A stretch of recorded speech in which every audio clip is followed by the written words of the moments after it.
Minister of Finance Ardwell Edion gives summary of the UTS sale. President of the University of St. Martin under self-imposed isolation. But first up, GEBE to give residents and businesses much-needed relief. Those are the headlines for Tuesday, March 24th, 2020.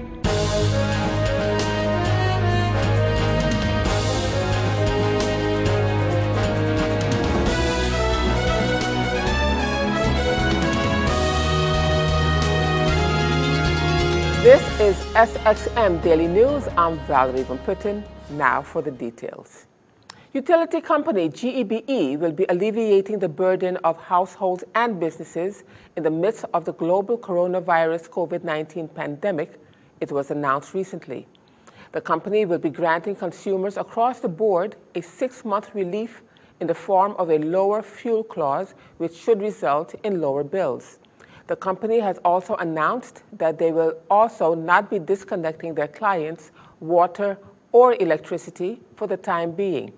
SXM Daily News spoke to the Chief Executive Officer at GEBE, Mr. Kenrick Chittick, in an exclusive interview. We gave a relief on the fuel clause because we met with our shareholder, which is the government, and they were seeking ways to help the economy of St. Martin, and they approached GEBE and see where we can also give a relief to our consumers.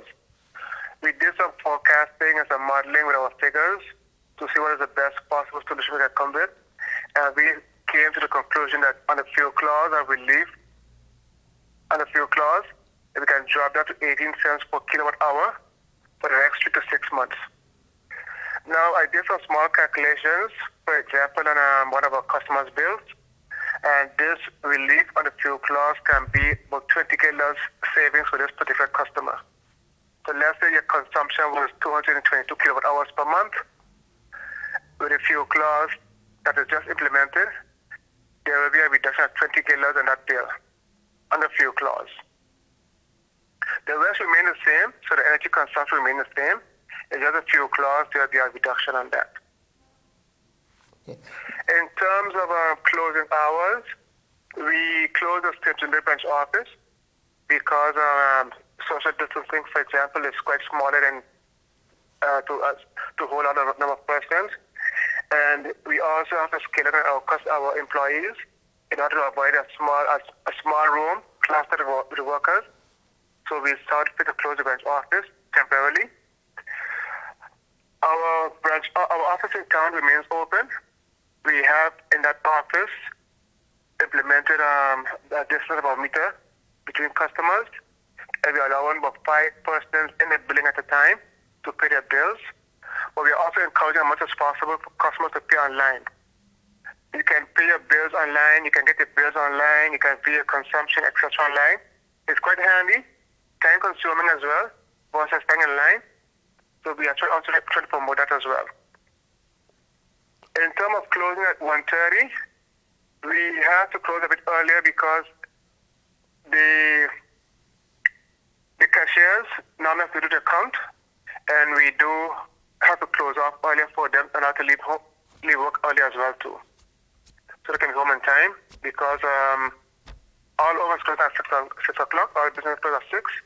We want to maintain that we can also live up to the guidelines and the rules be implemented due to the COVID-19. Okay. Mr. Chittick, talk to us about that you won't be disconnecting any consumers at this point. Does that mean that it is only for the households or for businesses and hotels as well? The no disconnection goes across the board for domestic, commercial, and our large industrial clients. So no one will be disconnected for water, no electricity. We understand that these are difficult times for all of us, and we decided to disconnect, but we're urging our clients to still maintain paying their bills as much as possible. And if that's not possible, you can always go to the office and make an arrangement for a payment plan should there be any issues paying your bills. But we do expect our clients to try their best to maintain and live up to their obligations in paying their bills. Is there anything else you would like to tell the community right now, Mr. Chittick? I think what is key to know, though, because many people may have a say, this relief is a joke. It's not a joke, it's serious. But remember one thing as well, too. When you're home now, schools are closed, children are home, you have more consumption than normal. So you may see a increase in your consumption. It may not see a decrease on your gala sales on your bill, and you compare this bill with the previous bill. But remember, the previous month, school was open, there was less home, and now you're home, so your consumption may increase a bit. But look at the consumption as in the sense of apply the 18 cents for your class relief and compare with the 26 cents of the previous month. You will see relief then. Don't just look at the gala figure and say there's no relief, because you have to look at the consumption and compare the consumption from previous month to the current month. Then you'll see for sure there's a relief. So it is indeed a relief for all our consumers, large, commercial, and domestic. And in news out of the University of St. Martin, President of the University of St. Martin, Dr. Antonio Carmona Baez, has decided to go into self-imposed isolation after returning from traveling in the Caribbean region where COVID-19 was detected in an effort not to infect others. Dr. Baez decided to go into isolation because it was a responsible thing to do. In the weeks prior to the government of St. Martin taking action, I was on a 2-week island tour of the Caribbean part of the Dutch Kingdom with other researchers. And the last place I was at was Aruba. I was there until Saturday the 14th of March. And the night before I left, we were informed that there were 2 confirmed cases on Aruba. Aruba being completely dependent on tourism, we all thought that perhaps it was a tourist at a certain hotel. Of course, the government did not release that information. And I thought that being exposed, having been in Aruba, having been in other islands as well, where there were cases, and being on the plane, that I should not put my colleagues or anyone in St. Martin at risk. So I was picked up by a friend. We practiced social distancing, and I was dropped home. And since then, I have been working from home. And this decision was made, of course, with the support of our board and also the other members of the management team. It's been a very challenging situation. It does, of course, get lonely, that face-to-face interaction. There's nothing that can replace it. However, using the technology that we have today, using Zoom, using WhatsApp, and of course email, we can get a lot done, yes. And you intend to remain in isolation for how long? Until Friday, so that'll be a full 2 weeks. However, the situation that we find ourselves in, where everyone must practice social distancing, there's not going to be any congregation at an office on campus. So I will restrict myself, of course, as required by the situation, to getting my basic needs met, getting my food, going to the source of where I buy my food, and then returning home. And together with the rest of the country, just waiting and seeing what will become of this. And still to come, General Managing Director of the Windward Islands Bank gives special consideration to pensioners. I'll have the details to that story and more when SXM Daily News returns.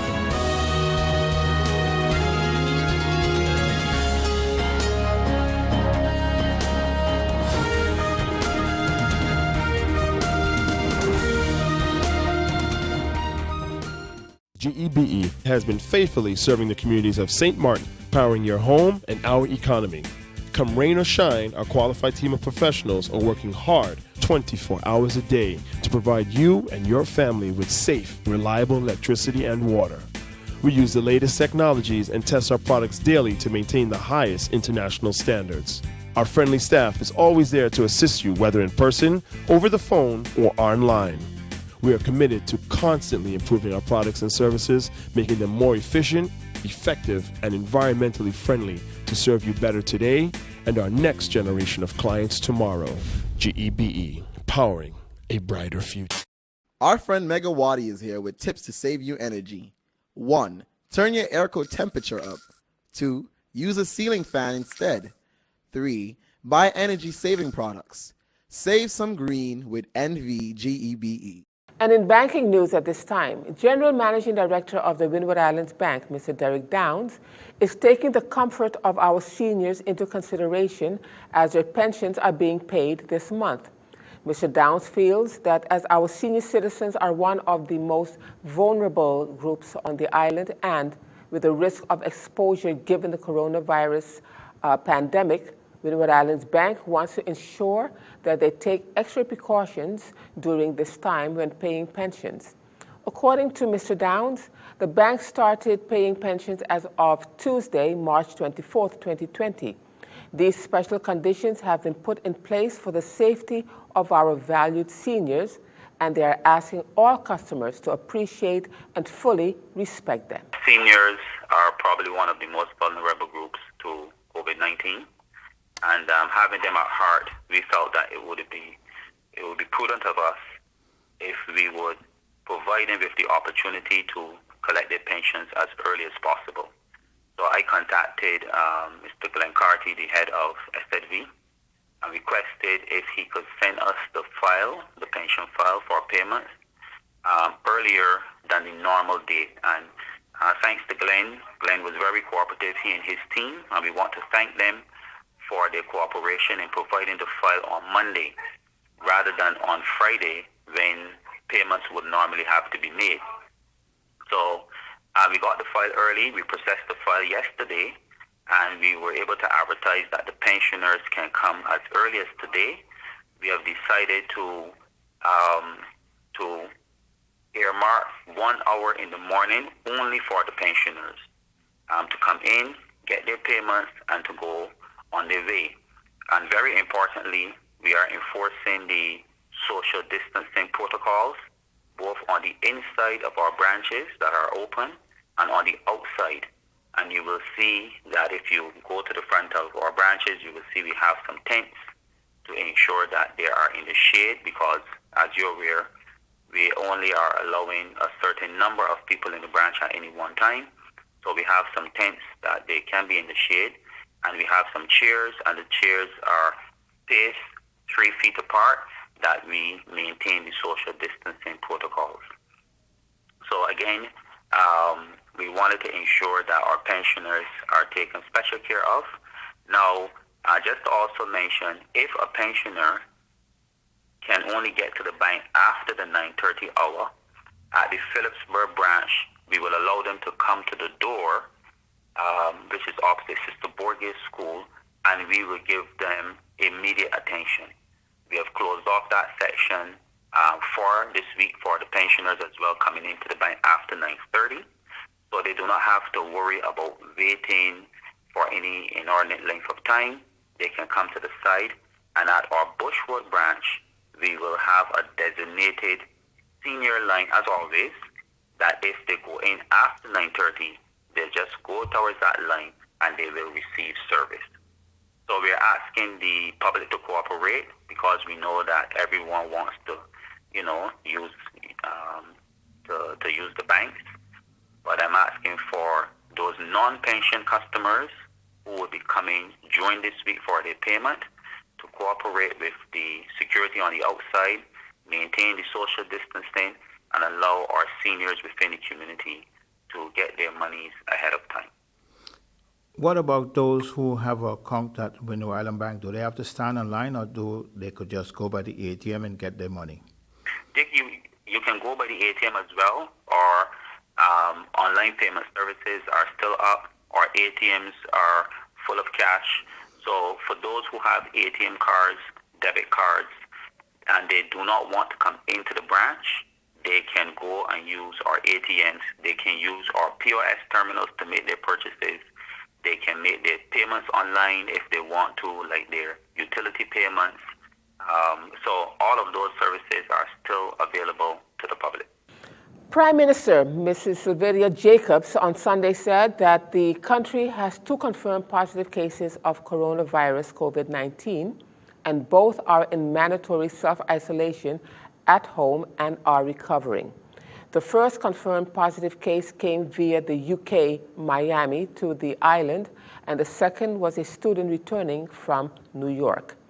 The Collective Prevention Services, CPS, over the weekend collected forms that were filled in by incoming passengers with residency on St. Martin, and an overview of the information was provided to the Emergency Operations Center, the EOC, on Monday.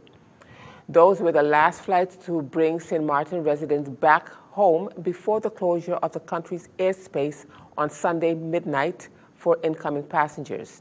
These persons had to register with CPS and as such have done so. Totaled as of March 23rd. March 20th, self-quarantine 42, March 20th, 322. Self-isolation cases were 40, and then on the 23rd was 57. Suspected cases on the 20th was 13, and it rose to 22 on the 23rd. Positive was 1, and then on the 23rd, positives turned out to be 2. Negatives was 9, and then on the 23rd was 12, and pending, there are 3 cases pending and 8 pending on the 23rd. Tests are being run by Institut Pasteur in Guadeloupe, and we are currently awaiting tests on 8 patients. We ask the community to remain vigilant with hygiene practices throughout the day, remain indoors as much as possible at home, and those that returned from abroad, while CPS has access to the flight manifest, it would be a gesture of good faith to call, register, and email the form in order to be monitored even if you have no symptoms at the time, or call 914 for more information, Prime Minister Sylvius Jacob said on Monday. And in other news at this time, the House of Parliament sat in a virtual plenary public session on Monday, March 23, 2020, as history was made. The meeting was called to discuss the national ordinance amending the authorization for the disposal of UTS shares. President of Parliament Rhonda Bryson, in his opening remarks, announced that all meetings from now on will be held virtually as much as possible. As of today, March 23, 2020, meetings of Parliament will be held until further notice as much as possible virtually. This means that members of Parliament will not physically gather in the Legislative Hall, but can log in via the software Zoom, either from the comfort of their home or anywhere else, as well as their offices, to participate in the meeting, the so-called virtual meeting room. The public is able to follow these proceedings as customary through Facebook, Parliament's website, cable, and radio. I've been able to confirm since this meeting has started that I've seen the Facebook stream and the website stream are both live. I hope that we are also being followed on radio and cable as well. So for those viewing, once again, thank you for tuning in. It is the first time in our Parliament's young history that this will be done. But seeing the current situation, this was deemed the best possible solution by my person. In accordance with Article 95 of the Rules of Order of Parliament, Parliament may decide at all times to deviate from the rules, provided that no one member is against, and provided that the deviation is not in contravention with the Charter, the Constitution, or any other legal stipulations. Hence, the proposal is for this public meeting to follow as much as possible the same procedures as any public meeting, with the following exceptions and any other exceptions deemed necessary and agreed upon by Parliament in accordance with Article 95. In Article 33, paragraphs 2 and 4 of the Rules of Order, it stipulates that the President of Parliament determines the location of the meeting and that this location should be made public. For obvious reasons, there is no physical location, so to speak, for the meeting is now in a virtual space, in this virtual room where we are all attending at this time.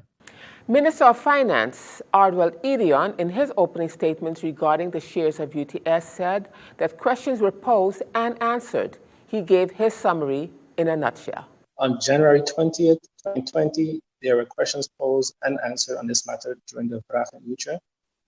In addition, on March 4th, 2020, there were questions posed and answered on this matter during the Central Committee meeting with Parliament, after which a final report was sent by Parliament to government, and government gave their response provided to Parliament with a note following the final report. In a nutshell, the situation is as follows. MP Bryson initiated an initiative law authorizing the disposal of UTS shares by government, including a minimum price of the shares of 20 million guilders. In the contract that was signed after the initiative law, no minimum price was mentioned. Instead, the contract mentioned that there is a headline purchase price, which has to be adjusted to St. Martin purchase price. which was not known at the moment of signing because of calculations had to be made. The question raised referred to what exactly was meant with a minimum price in the national ordinance. Should this be a minimum price before or after the purchase cost? According to the contract, this uncertainty has to be clarified by amending the wording in the national ordinance authorizing the selling of the shares. With this draft amendment, the ordinance will be aligned in accordance with the contract.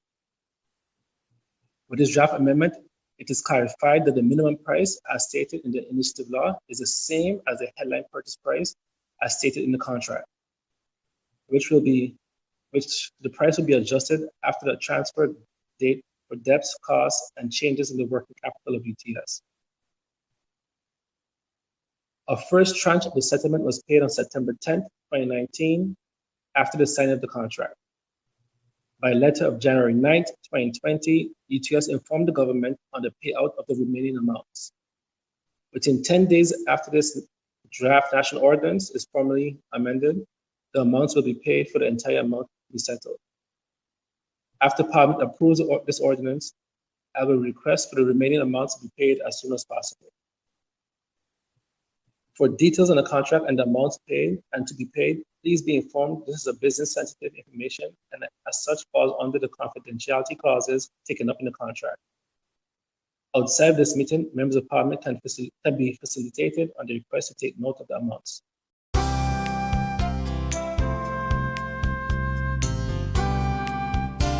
Now, turning to our weather forecast for March the 24th, 2020. Lingering moisture and weak instability across the region will generate cloudy periods and possible isolated showers during this forecast period. Meanwhile, by Wednesday, a relatively drier atmosphere will settle over the area, limiting shower activity.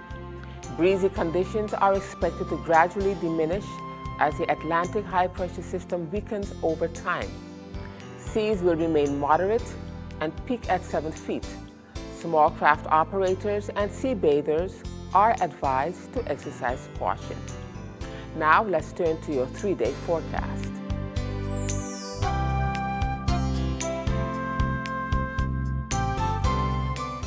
And still to come, Caribbean Alliance Insurance announces new office hours. I'll have the details to that story and more when SXM Daily News returns.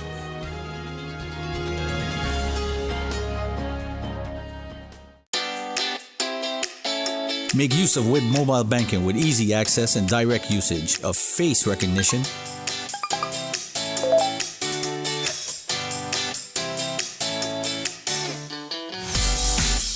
PIN code,